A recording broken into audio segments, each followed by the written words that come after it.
Hola chicos, buenas tardes, ¿cómo están? Bueno, mi nombre es Guillermo Esper. Este video corresponde a una presentación para la materia Psicología y Cultura en la Educación del profesorado de nivel medio en física. Dadas las circunstancias epidemiológicas, estamos obligados a usar este tipo de recursos para poder avanzar. Bueno, la idea vamos a tener dos presentaciones, una más personal mía y de la materia, y después una segunda presentación que va a involucrar la presentación de cada uno de ustedes. Seguramente en toda la materia van a tener estos espacios, sobre todo ahora al principio, más que nada para conocernos un poco, porque nosotros, o por lo menos desde mi punto de vista, considero fundamental que se establezca una dinámica grupal que permita el reconocimiento, por lo menos, de la cara de cada uno de nosotros, y después vamos a ver cómo se juega en nuestra historia, en nuestra forma de entender la enseñanza, el aprendizaje, en nuestras decisiones, en nuestras elecciones. Así que la idea de este primer video es: yo voy a comentar un poco cómo es mi idea de la materia. Para eso vamos a necesitar el programa de la materia. Si bien ahora estamos usando la plataforma que nos facilitó el instituto, después lo que voy a hacer, en realidad lo que ya hice, es armar una clase en Classroom, y ahí les voy a cargar toda la bibliografía e información para que sea como, realmente un foro de intercambio, más allá de que todas las actividades yo las voy a cargar en el espacio que habilitó el instituto. ¿Sí? Seguramente con el transcurso del tiempo ahí vamos a empezar a interactuar un poco más por medio de Classroom, ya que al principio en general a los estudiantes les cuesta volcarse a este tipo de formatos, porque vienen de una manera de aprender que por ahí está más ligada a la forma tradicional, a todos, en todos los espacios donde inclusive yo ahora participo. Siempre se presenta esta dificultad al principio, hasta que entramos en la dinámica propia del dispositivo. Lo que ahora les voy a hacer es presentar la materia. Yo estoy trabajando ahora sobre el programa de la materia. El programa de la materia es una bibliografía que ustedes tienen que tener siempre a mano. Por eso yo recomiendo que lo tengan impreso, si quieren, o el que está más acostumbrado a utilizar los medios digitales y electrónicos, por ahí lo puede usar directamente a través del dispositivo electrónico que tenga. Lo que sí es importante que lo puedan subrayar, rayar, leer, releer, porque lo que nosotros trabajamos es una forma de abordaje de un contenido que, si no se entiende cuál es la lógica del programa, como yo pensé la materia, es difícil agarrar, ¿no? Porque quedan como islas de conocimiento así flotando aisladamente, y no le encontramos como un encadenamiento a esos contenidos. Entonces el programa nos va a servir como una base, como una estructura sobre la cual se van a incrustar todos los contenidos que nosotros vamos adquiriendo respecto de la materia. Lo mismo podríamos decir de la currícula de su carrera. O sea, está bueno que ustedes accedan al diseño curricular de su carrera, ¿no? A la resolución que establece cuáles son las materias, pero esas materias, las materias que ustedes tienen que cursar, pero esas materias se incrustan dentro de una lógica que fue pensada con alguna finalidad, ¿no? Y ustedes, a través de la página del instituto, pueden acceder a la resolución de su carrera, y ahí pueden ver cuáles son las carreras, cuáles son los contenidos, cuál es la carga horaria de las materias, cuál es la fundamentación de la materia, los objetivos, ¿sí? De ahí nos agarramos nosotros los docentes después para armar los programas de nuestras materias o de nuestros espacios curriculares más particulares, ¿sí? Entonces yo les voy a compartir ahora, o se los dejo acá en la página del instituto, toda la bibliografía del año, o casi toda.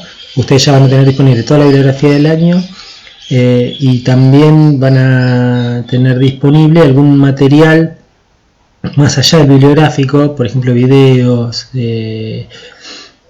materiales de audio, materiales audiovisuales, todas herramientas que a nosotros nos sirven para tratar de definir algunos conceptos que en psicología son bastante abstractos.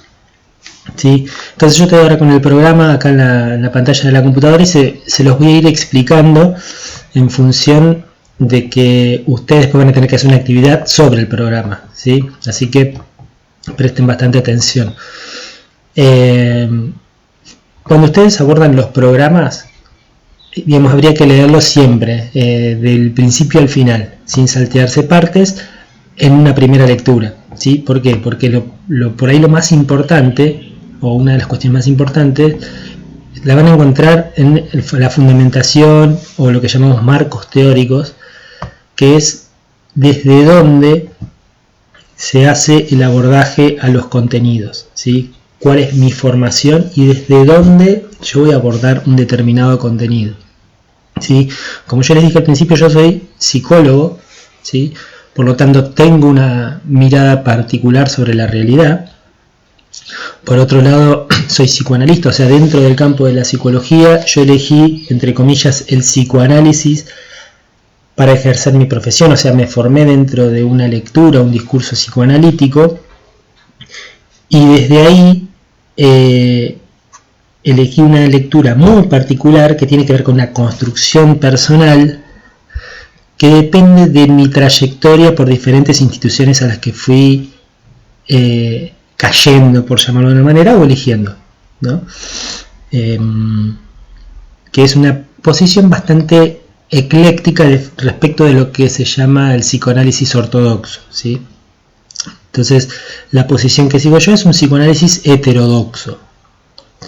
Bien, entonces, fíjense cómo mi construcción de conceptos va a determinar una determinada mirada de la realidad, ¿sí? O sea, lo que vamos a tratar de entender es cómo las cosas no son cosas en sí mismas, o sea, lo que pasa no es en sí mismo, sino va a depender mucho de la construcción que nosotros hagamos respecto de esos fenómenos, o sea, la lectura que nosotros hagamos, y por lo tanto, si es una lectura, la lectura va a depender de la atribución de sentido sobre eso que está pasando, ¿sí? Y esa atribución de sentido está condicionada, o algunos dicen determinada, por el atravesamiento institucional que yo he realizado a lo largo de mi formación, en este caso, a lo largo de mi vida, podríamos decir. No es lo mismo la mirada de la realidad que tiene, por ejemplo, para cambiar un poco de eje, alguien que forma parte de la religión católica, ¿sí? No va a tener, la vida tal vez no tenga el mismo sentido para esa persona que alguien que forma parte, o alguien que es ateo, ¿sí? ¿Se entiende? En ciencias sociales esto es muy evidente, pero vamos a ver que en física, que es el profesor de ustedes, esto también es así, ¿sí? Nosotros vamos en este espacio vamos a trabajar algunos conceptos de física, por ejemplo lo que es la dualidad onda-partícula, ya que desde un punto de vista epistemológico plantea un cambio radical con cómo se entendía la ciencia en una época más clásica, ¿sí? Nosotros estamos mentalmente, digamos, nuestro aparato mental está armado de tal manera que entendemos la realidad desde el punto de vista de la física clásica, newtoniana. Lo que nosotros vamos a tratar de hacer es cuestionar algunas premisas de la física tradicional, de la física clásica newtoniana, para incluir elementos de la física cuántica. Ustedes van a decir, ¿qué tiene que ver esto con la psicología? Bueno, esa es la hipótesis que yo voy a tratar de demostrar. No sé si voy a ser exitoso en este desafío, pero la idea es convencerlos a ustedes de que la física, principalmente la física cuántica, está muy ligado a una determinada concepción de la psicología, porque la psicología de alguna manera se pregunta por cómo entendemos la realidad, ¿no? ¿Por qué entendemos la realidad de esta u otra manera? Y fíjense que la física cuántica cuestiona radicalmente algunas premisas de la física clásica, como por ejemplo la diferencia que hay entre masa y energía, entre materia y energía, ¿no? Bien, entonces avanzo un poco. Sería interesante que traten de ubicar dentro de lo que es los fundamentos de la materia, la fundamentación, cuáles son particularmente, mencionarlo simplemente, cuáles son los marcos teóricos propios de lo que se trata de plantear en este espacio curricular, ¿sí? Hay una cuestión ahí que la van a ver, que lo que tratamos de cuestionar fuertemente son lo que llaman dicotomías, ¿sí? Ciertas maneras de pensar las cosas establecidas en dos polos bien diferenciados, por ejemplo, bueno, malo, justo, injusto, rico, pobre, afuera, adentro, exterior, interior, mental, irreal, ¿sí? Todo esto va a ser cuestionado. Vamos a tratar de plantear una zona intermedia entre lo real y lo mental, ¿sí? Ya que ambas dos son categorías que están planteadas desde una determinada epistemología, se llama. ¿Sí? Hay una determinada epistemología que plantea que hay una diferencia radical entre lo que es lo real, lo concreto, lo tridimensional y lo mental. Y ambas dos cosas, aparentemente, desde esta perspectiva, tendrían lógicas de funcionamiento diferentes, ¿sí? Esta idea tiene un punto de partida histórico que lo vamos a abordar en la primera unidad, ¿sí? Así que fíjense que lo que tratamos de hacer en principio es sostener alguna pregunta, algún cuestionamiento, y por eso esta materia está muy vinculada con una determinada perspectiva filosófica que se llama perspectiva esquizoanalítica, ¿sí? Que justamente lo que trata de hacer es sostener la pregunta, inclusive cuando aparentemente preguntar no sirve para nada, ¿no? Esa posición del niño que le pregunta al adulto ¿por qué en una determinada etapa de su vida? ¿Sí? Esa pregunta que molesta. Justamente por ahí nuestra función en este momento es sostener esa pregunta para destruir, para romper, para martillar sobre ciertas ideas que tenemos, que se nos presentan como obvias, ¿sí? Por ejemplo, es obvio que lo real es lo tridimensional, ¿sí? Es obvio que lo mental está en el cerebro. Ciertas ideas que circulan, que encarnan en nosotros, pero hay que ver si son tan verdaderas, o hay que ver cómo las justificamos, ¿no?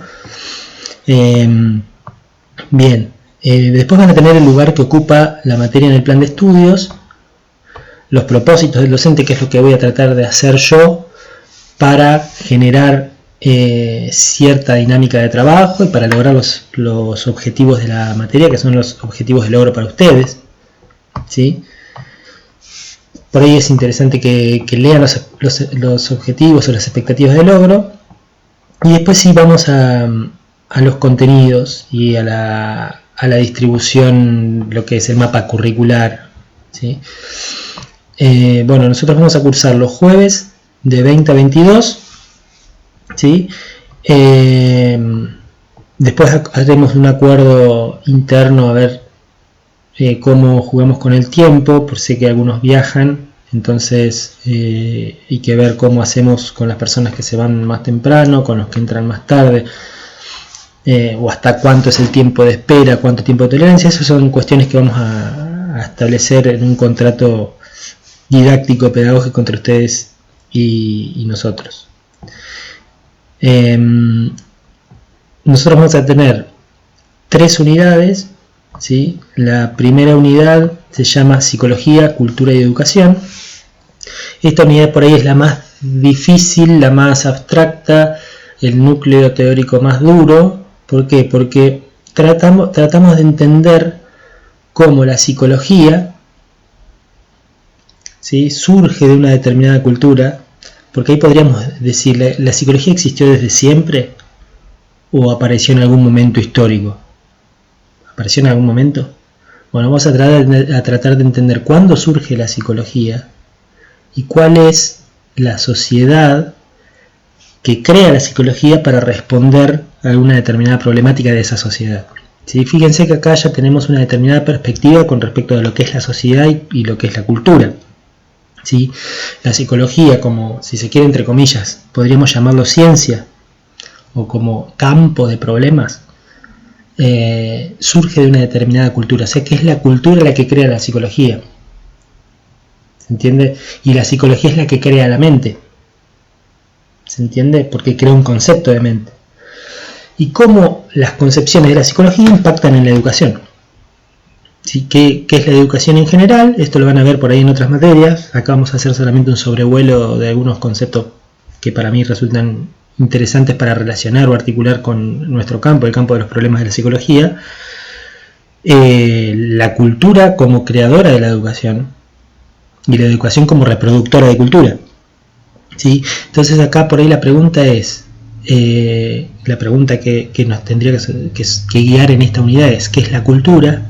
¿Qué es la educación? ¿Qué es la psicología? ¿Cuándo surge la cultura? ¿Cuándo surge la educación? ¿Cuándo surge la psicología? ¿Por qué surgen estas cosas? ¿Desde dónde viene? ¿Desde siempre hasta siempre? ¿Se entiende? O hay algún momento donde nace, entonces significa que algún momento puede desaparecer. Todas estas cuestiones, bueno, son cuestiones a pensar en esta primera unidad. Y vamos a plantear una diferencia radical en una idea respecto a que el yo es diferente al otro. ¿Sí? Supuestamente el otro es lo que no soy yo, ¿no? Y yo me identifico a mí mismo porque no soy el otro. ¿Sí? Lo que vamos a tratar, esto es una idea, ¿no? Ustedes pueden entender que hay una idea que establece que el otro es diferente al yo. Lo que vamos a romper o a tratar de cuestionar es la idea de que el otro es diferente al yo y que yo soy diferente al otro. En este sentido podríamos ir pensando en un espacio intermedio en donde yo y otro no se pueden diferenciar. ¿Sí? Hay un psicoanalista muy famoso que se llama Lacan, Jacques Lacan, bastante contemporáneo. De hecho, en Argentina se sostiene mucho su enseñanza. Entonces lo que él planteaba era un concepto que se llama inmixción de otredad, que plantea que no se puede diferenciar el yo del otro. ¿Sí? Porque yo cuando estoy pensando lo hago en términos de lenguaje y el lenguaje no es mío. ¿Sí? ¿Por qué? Porque existe antes que yo nazca y seguramente cuando yo me muera el lenguaje va a seguir existiendo. Sin embargo, yo para existir, yo para decir, yo para leer, para interpretar la realidad, lo hago a través del lenguaje. ¿Sí? Y acá me corro de una idea que se tiene que el lenguaje es una herramienta. Lo que nosotros vamos a plantear en esta primera unidad es que esta inmixción de otredad, este concepto nos va a permitir pensar y pensarnos diferente, cómo yo produzco al otro y el otro me produce. ¿Sí? Pero no como si fuéramos dos entes diferenciados, separados, ¿sí? Sino más bien como dos conceptos que tienen una existencia histórica y que tal vez cambien en algún momento. ¿Sí? Esta idea de que yo estoy diferenciado del otro en un punto está relacionado con la idea que se tiene en la modernidad respecto del individuo. ¿Sí? Somos individuos individuales quienes nosotros tenemos que lograr lo que nosotros queremos, porque si nosotros queremos lo podemos lograr. ¿Sí? Bueno, esto es una idea.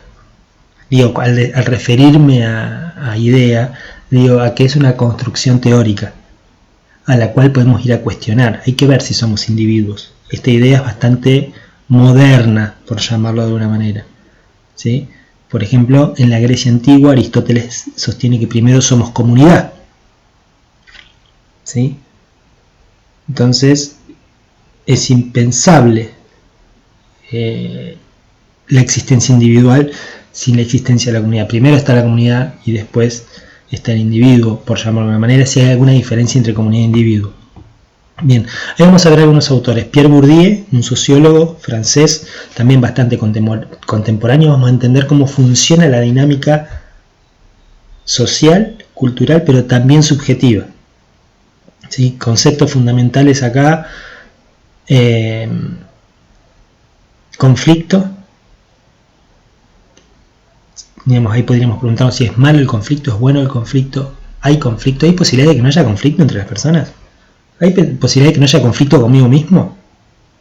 ¿Sí? Cuando quiero algo y entiendo que ese algo en realidad puede lastimar a alguien, o entiendo que ese algo a la larga no me va a hacer bien, ¿no hay un conflicto ahí? ¿Es malo el conflicto? ¿Sí? Conflicto y poder. ¿Sí? Son como dos conceptos importantes a tener en cuenta. La cuestión del poder está muy relacionada al planteo lacaniano, al planteo de Foucault, de Michel Foucault, Foucaultiano, lo van a ver seguramente en perspectiva filosófica, pedagógica. Entonces me parece que ahí hay una lectura posible, una relación posible. Bien, van a tener los contenidos mínimos, o sea, estos son las hipótesis principales sobre las cuales vamos a trabajar: teoría de los campos, hábitus, ilusio, racionalidad, construcción social de la realidad, lenguaje y discurso, el otro que no existe, la construcción de las categorías culturales, qué tiene que ver mi forma de pensar con el lenguaje. Bien, van a tener la bibliografía obligatoria. Esto puede sufrir algunas modificaciones.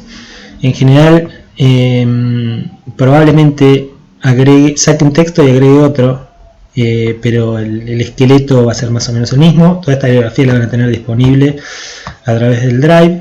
Y después ya pasamos a la unidad 2, donde se habla de psicología y cultura. Van a ver que dentro del campo de la psicología, dentro del campo de las ciencias sociales en general, pero en el campo de la psicología en particular, vamos a tener la cuestión de que hay diferentes teorías que explican un mismo fenómeno. ¿Sí? Por ejemplo, si nosotros vamos al fenómeno de las adicciones y nos preguntamos, ¿por qué una persona puede tener un problema, un consumo problemático con respecto a alguna sustancia? Vamos a tener diferentes teorías que lo expliquen, algunas que tienen que ver más desde un paradigma más social, otros más un paradigma biológico, otros más un paradigma psicopatológico, ¿sí? Entonces acá vamos a ver todas entre comillas, ¿no? Vamos a ver varias teorías que nos van a servir principalmente para explicar el aprendizaje y la enseñanza, ¿sí? Porque como ustedes saben, la didáctica, que es la ciencia que estudia la enseñanza, por llamarlo de una manera, en general, mucho tiempo vino a la cola de las teorías psicológicas, entonces de la teoría psicológica del aprendizaje. La psicología trata de explicar cómo aprenden los sujetos, las personas, los individuos, los grupos. Y la didáctica adaptaba eso al campo de la enseñanza. Después de la década del 60 esto cambió bastante. Las didácticas empezaron a operar de manera bastante más autónoma, lo que le permitió un campo de trabajo mucho más amplio, principalmente teniendo en cuenta el desarrollo de las didácticas específicas, ¿sí? Lo que nosotros vamos a tratar de entender es principalmente el fenómeno del aprendizaje y de la inteligencia. Aprendizaje, inteligencia y después educabilidad, que lo van a ver en otras materias seguramente, desde un punto de vista psicológico, pero desde el punto de vista psicológico vamos a tener diferentes miradas que tienen que ver con diferentes construcciones teóricas, algunas inclusive contradictorias, ¿sí? Entonces vamos a ver la teoría conductista, la teoría gestáltica, teoría cognitivista, teoría psicoanalítica, y después, muy poco, si tenemos tiempo lo vamos a abordar en profundidad, un poquito de teoría de constitución subjetiva. ¿Qué significa teoría de la constitución subjetiva? Vamos a tratar, digamos, cómo se constituye un sujeto. Un sujeto es aquel que piensa, ¿sí? Acá vamos a tener dos miradas, o sea, los desarrollos principalmente en esta cuestión son de raigambre psicoanalítica. Los psicoanalistas se encargaron de pensar cómo se desarrolla un sujeto. Acá vamos a marcar la diferencia entre individuo y sujeto. Sin embargo, últimamente, y principalmente desde algunas teorías bastante críticas respecto del psicoanálisis tradicional u ortodoxo, se cuestiona la teoría de la constitución subjetiva porque un sujeto existe o existiría mucho antes de que nazca un individuo.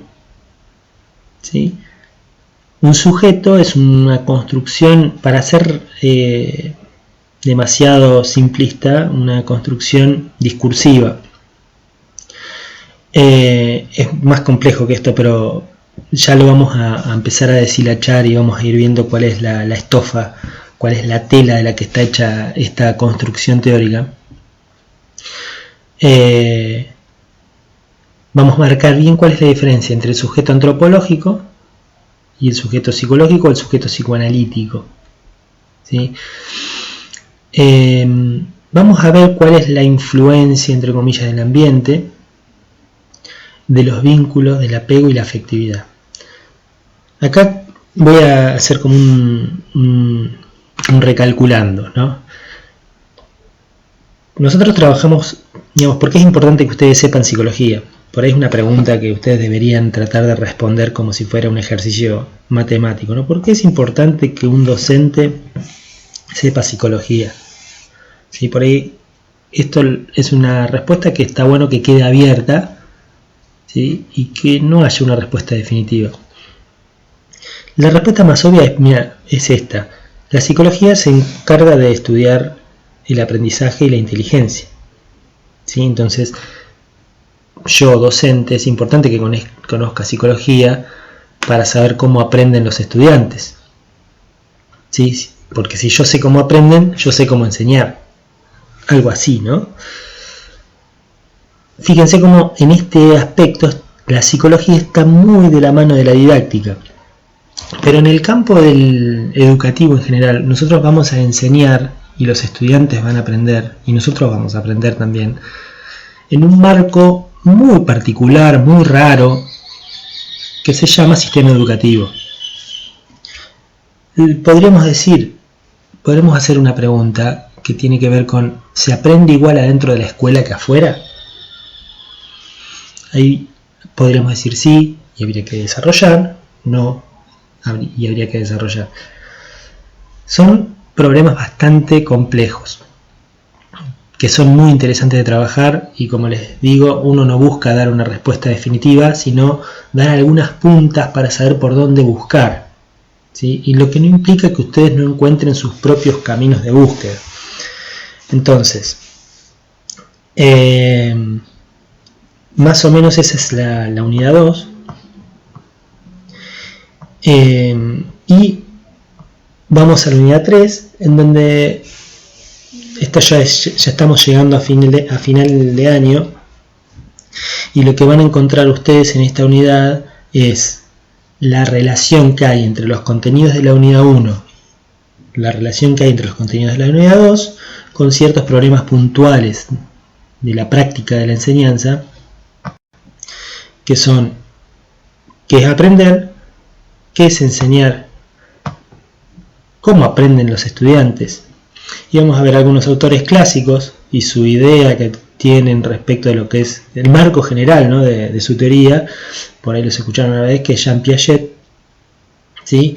Y Lev Vygotsky, por ahí en articulación con Brunner o con Gardner, y digamos un contenido que es bastante entretenido o divertido, que es la cuestión de la inteligencia. ¿Sí? Ahí vamos a hacer algunos test de inteligencia nosotros y vamos a tratar de determinar cuál es, por ejemplo, el coeficiente intelectual promedio de nuestro curso. Bien, digamos, hasta ahora todo lo que tiene que ver con en relación a los contenidos. Por último, lo que creo que algo ya les expliqué. Ahí digamos, van a tener un subítem que se llama metodología de trabajo, introducción didáctica, actividades y bueno, materiales didácticos. Ahí van a tener un montón de videos también para trabajar. Vamos a trabajar mucho tratando de analizar situaciones reales de aprendizaje, así como también entrevistas a pedagogos importantes. Vamos a analizar experimentos psicológicos que se hicieron en relación a la enseñanza y el aprendizaje.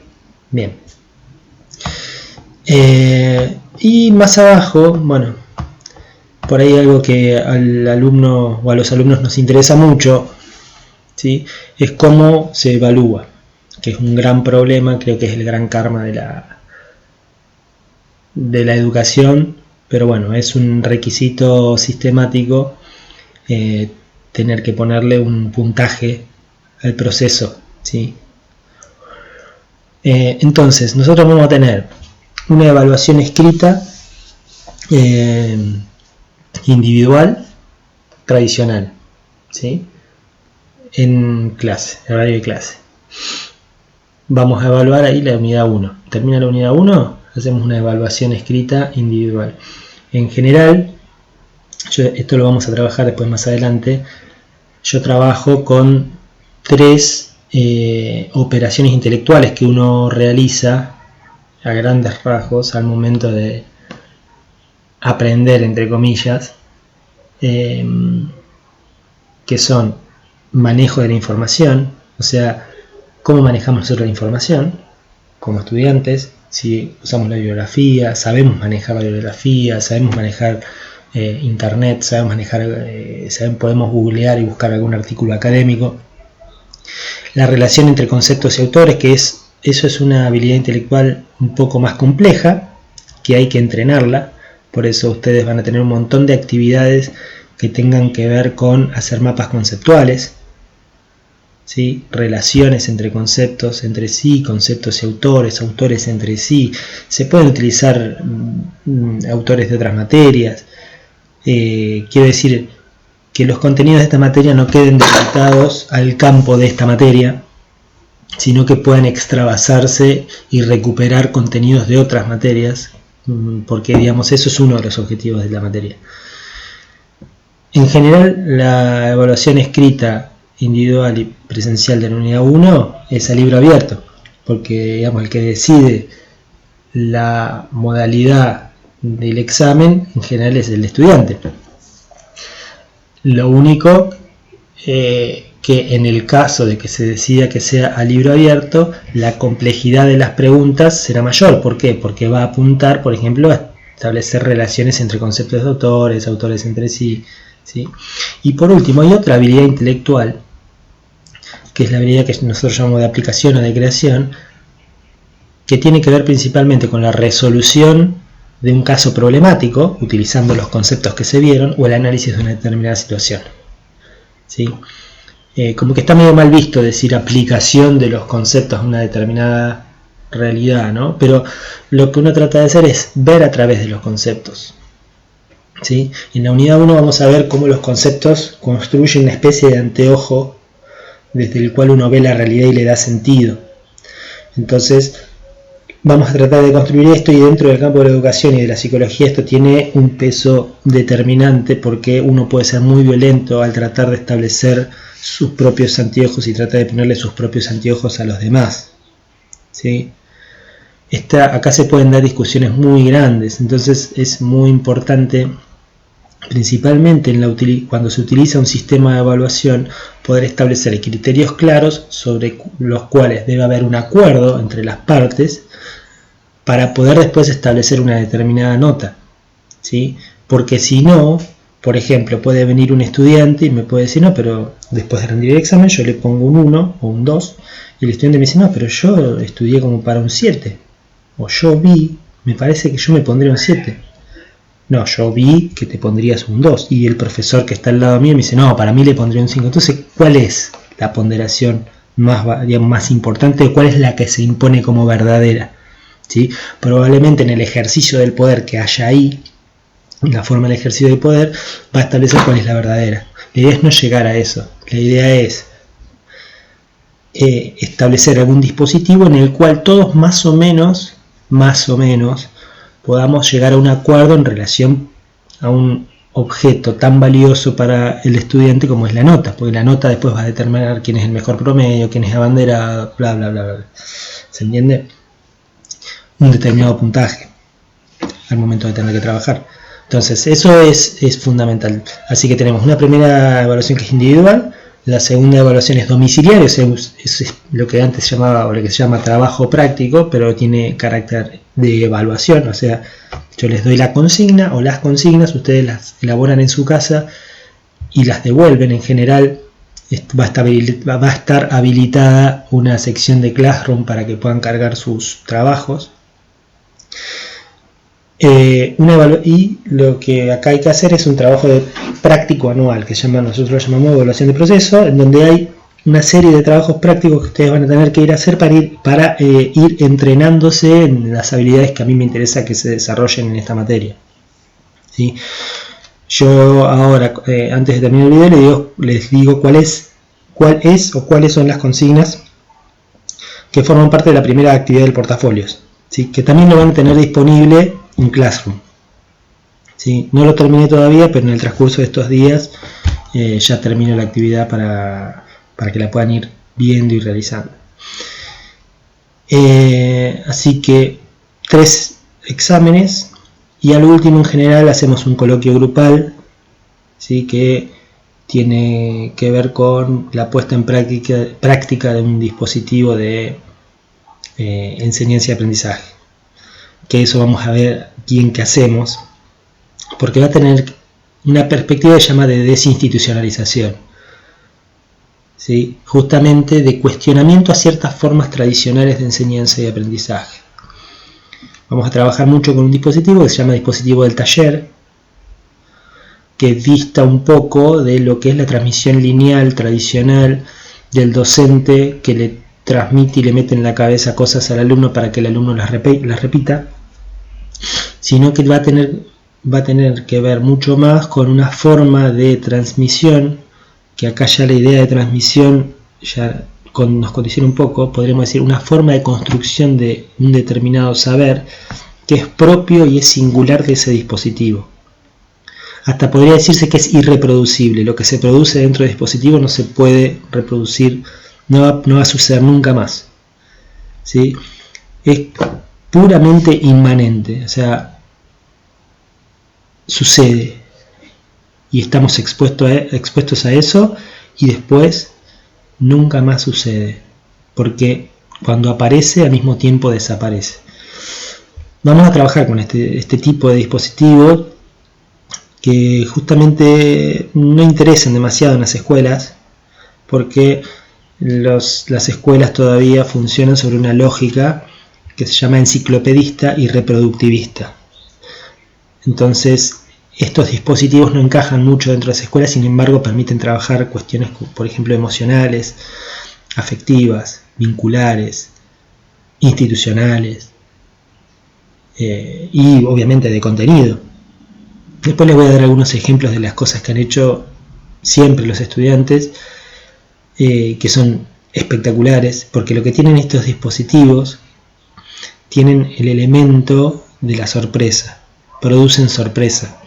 Por lo tanto, son muy entretenidos tanto para el que lo produce, para el que lo elabora, pero también para nosotros los docentes que tenemos que, de alguna manera, entre comillas, participar de estas actividades y después evaluarlo. Entonces, imagínense que ustedes tienen que evaluar un contenido y tienen 50 alumnos para evaluar.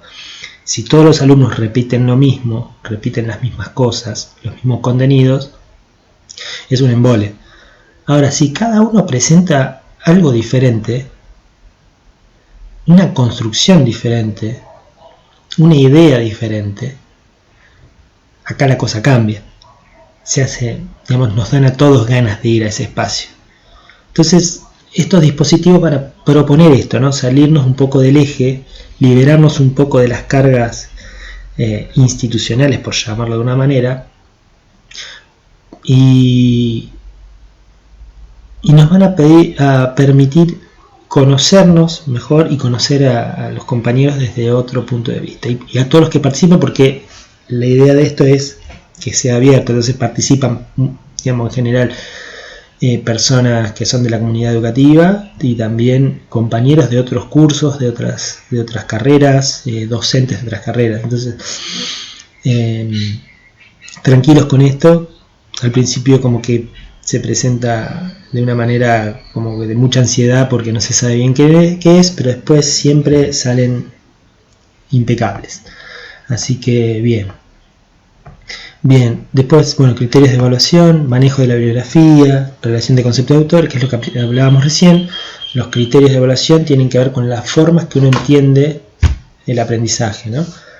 Entonces yo evalúo principalmente esto, que ustedes puedan manejar bibliografía y conceptos, que puedan relacionar conceptos de autores y que puedan aplicar los conocimientos de la materia a una realidad diferente al ámbito en el que fueron aprendidos. Entonces ustedes van a aprender el concepto de campo social, ¿no? Y lo explica Bourdieu, que hay diferentes campos, bla bla bla bla bla. Ahora, ¿cómo funciona esto dentro de la educación? ¿Cómo funciona esto dentro del aula? ¿Cómo funciona esto dentro de mi persona? ¿Se entiende? Entonces, esto lo podemos ir discutiendo si quieren, y después vamos a tener todas las unidades, vamos a tener en cuenta, esto por ahí es más tradicional, uso del lenguaje apropiado, ¿sí? O sea, si Bourdieu dice que el habitus es lo histórico y lo social encarnado en los cuerpos, no podemos decir Bourdieu decía que el habitus es como el hábito de levantarse e ir a tomar algo, ¿sí? Porque pierde especificidad el concepto, ¿sí? Obviamente, si estos errores son acumulativos, entonces si uno tiene una dificultad en un campo, la idea es que en una de estas habilidades lo puede ir compensando con las otras, ¿sí? Claridad en la diferenciación de opiniones de autores y las propias. Esto es, Bourdieu decía tal cosa y debe ser que Bourdieu decía esto, ¿sí? Bourdieu habla del otro. No, Bourdieu no habla del otro. ¿Se entiende? Bourdieu habla de la teoría de los campos desde la perspectiva que lo vemos nosotros. Lacan habla de la cuestión del otro, ¿sí? Claridad y organización de la respuesta, fundamental para yo poder entender. Y el respeto de los tiempos pautados, si es tal fecha, ¿sí? Lo mismo corre por mi cuenta, además yo les digo, ustedes van a tener los resultados en tal fecha y debe estar en ese momento. Si no, esto habilita que ustedes también me digan, no, vos no, digamos, forma parte del contrato que establecemos entre nosotros. Las condiciones de aprobación, bueno, se aprueba con 4, el 4 en mi materia en general es el 70%, el 70% bien de un examen. Igual esto también es negociable en una determinada franja, ¿sí? Y después los resultados en general vamos a tratar de que sean individuales. Y después, por último, van a tener proyectos de investigación y extensión institucional que tiene que ver con el estudio por parte de ustedes con respecto de cómo se constituye en el campo de educación algo que llama Bourdieu el habitus, y que después Philippe Perrenot, un pedagogo francés, llamó habitus docente, que tiene que ver con cómo las instituciones por las cuales nosotros atravesamos, es decir, las experiencias por las que nosotros atravesamos, son mucho más fuertes, mucho más duras de corroer y mucho más determinantes al momento de enseñar que los contenidos teóricos que yo incorpore. O sea, yo puedo saber muchísimo de didáctica, muchísimo de pedagogía, muchísimo de psicología. Ahora, cuando yo tengo que enseñar, ¿por qué repito modelos de enseñanza tradicionales? ¿Sí? Cuestión que son muy criticadas por las teorías psicológicas, pedagógicas y didácticas contemporáneas. ¿Se entiende? ¿Por qué se repite? Perrenot toma un concepto de Bourdieu que se llama habitus y trata de estudiar cómo esto que es el habitus, que es lo histórico y lo social encarnado en los cuerpos, hace que nosotros actuemos y pensemos de determinada manera. Por eso, digamos, es muy interesante el trabajo que ustedes seguramente realizarán en didáctica o en alguna de esas materias, que es la autobiografía escolar, que es el análisis de las prácticas educativas a las que uno fue expuesto en toda su trayectoria escolar y educativa. ¿Por qué? Porque ahí podemos llegar a deconstruir, que es un concepto filosófico bastante contemporáneo, pero podemos deconstruir, desarmar, analizar ciertas prácticas que fueron llevadas sobre nuestros cuerpos y que empujan a reproducir ese modelo, ese sistema. Las instituciones tienen estas dinámicas, es más, lo que es perceptible está dispuesto de una manera, lo que es perceptible es las realidades educativas están dispuestas de una manera que nos, entre comillas, nos obligan a adaptarnos a esa estructura. Por ejemplo, fíjense que en las clases, las aulas están dispuestas, los bancos de una determinada manera, el pizarrón está en un determinado lugar, los docentes nos paramos siempre más o menos en el mismo lugar. ¿Sí? Diferente sería esto si las aulas estuvieran dispuestas de otra manera, si fueran aulas circulares, por ejemplo. ¿Sí? Si el docente se tendría que parar en el centro, si no hubiera pizarrón. ¿Sí? ¿Cómo sería nuestra práctica educativa si no hubiera pizarrón? Bien, como que el pizarrón también es capturante en ese punto, captura nuestra atención, pero también captura al docente que se pone ahí en el centro de la atención. Entonces lo que tenemos que hacer es cuestionar esa práctica. No digo que la dejemos de lado, pero saber que hay otras y que podemos elegir entre varias. Y si nosotros queremos dejar de reproducir un determinado sistema, una determinada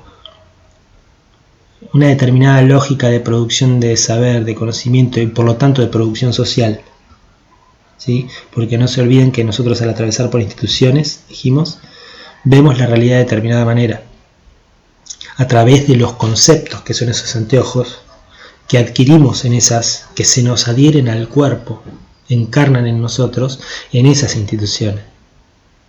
¿Sí? Entonces producimos realidad. La escuela produce lo social, la escuela produce lo cultural, aparte de ser un producto de lo social y lo cultural. ¿Sí? Lo que nosotros debemos hacer si no queremos reproducir esa lógica, porque entendemos que, digamos, las cosas no están bien, por algo estudiamos docencia, queremos cambiar las cosas, queremos que las cosas sean mejores, que seamos más humanos, más sensibles, ¿no? Medio romántico, aparte de querer morfar, ¿no? Pero por algo elegimos la docencia y no elegimos otra cosa, es porque realmente queremos que las cosas cambien, ¿sí? Es casi un acto militante. Si no fuera por el sueldo, es casi un acto militante el acto de la docencia. Si queremos que la realidad cambie, ¿sí?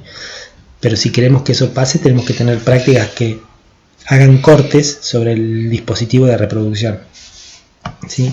Así que bueno, a mí me gustaría, ya les doy esta actividad que formaría parte de la primera actividad con la cual yo les daría el presente en la primera clase, que es realizar una red conceptual, esto es, del programa, ¿no? Del programa de la materia. Leen el programa de la materia, eligen los conceptos fundamentales si quieren, hay muchas formas de hacerlo, nunca va a haber dos mapas o redes conceptuales iguales,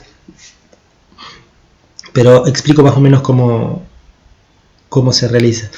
Los mapas y las redes conceptuales forman parte de ciertas estrategias de representación conceptual. O sea, nosotros tenemos un concepto y para representar ese concepto utilizamos diferentes elementos gráficos, simbólicos, ¿no?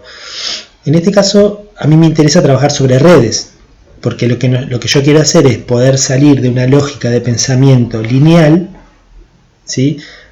Una lógica de pensamiento del párrafo, para pasar a una lógica de pensamiento reticular, pensar en redes, ¿sí? Entonces, para poder pensar en redes, tenemos que empezar a hacer redes, ¿sí? Redes reales. Entonces, es como ponerse a tejer.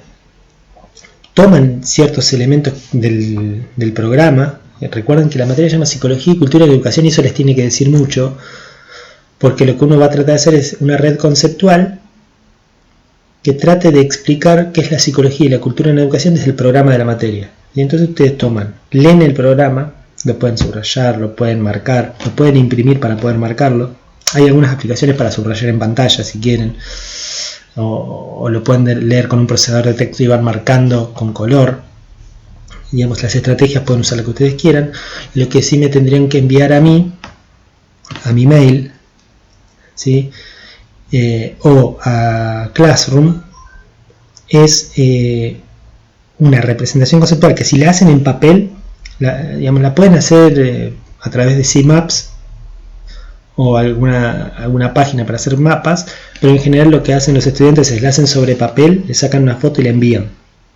Entonces me la pueden mandar al mail, lo importante es que me llegue, y si no me lo pueden enviar, me mandan un mensaje diciéndome que no lo pueden enviar, con los conceptos fundamentales o los conceptos que a ustedes les parecieron fundamentales del programa, ¿sí? Principalmente de la parte teórica, que es la parte de la fundamentación, la introducción, y lo que son los contenidos de la materia, el mapa curricular, ¿sí? Si quieren agregar otros ítems que a ustedes les sean de interés o les parezcan importantes, los agregan, ¿sí? Pero la idea es que ustedes traten de explicar en una primera aproximación qué es la psicología en la cultura y la educación, qué es la psicología en la cultura y en la educación, o sea, esta materia, desde la perspectiva que yo les planteo, utilizando simplemente para hacer en la red lo que llaman palabras clave. O sea, ustedes van leyendo y van tomando, seleccionando algunas palabras que les parecen importantes y las relacionan entre sí, ¿sí? Ese es el primer paso de esta, digamos, de esta aproximación. Después, sobre estas redes vamos a hacer otro trabajo, que es la explicación de la red. ¿Se entiende? Fíjense cómo acá ya estamos trabajando el manejo de la información, ¿sí? Que tiene que ver también con los criterios de evaluación, y el establecimiento de relaciones entre conceptos, ¿sí? Es importante que hagan la red, es importante que establezcan las relaciones, que seleccionen las palabras clave, los conceptos clave, y es importante que me lo envíen. Así que bueno, en principio esta sería la primera actividad y nuestro primer encuentro, así que espero que podamos seguir encontrándonos. Yo voy a grabar otro video para la semana que viene y les voy a plantear algún otro trabajo, y por ahí ya empezamos a explicar algunos conceptos de la unidad 1 para no perdernos, digamos, la posibilidad de compartir estos contenidos, y más allá de que después en clase los vamos a trabajar más vivencialmente. Sí, vamos a hacer algunas actividades con nuestros cuerpos para que el contenido encarne, ¿sí? Así que bueno, un abrazo grande y bueno, a cuidarse.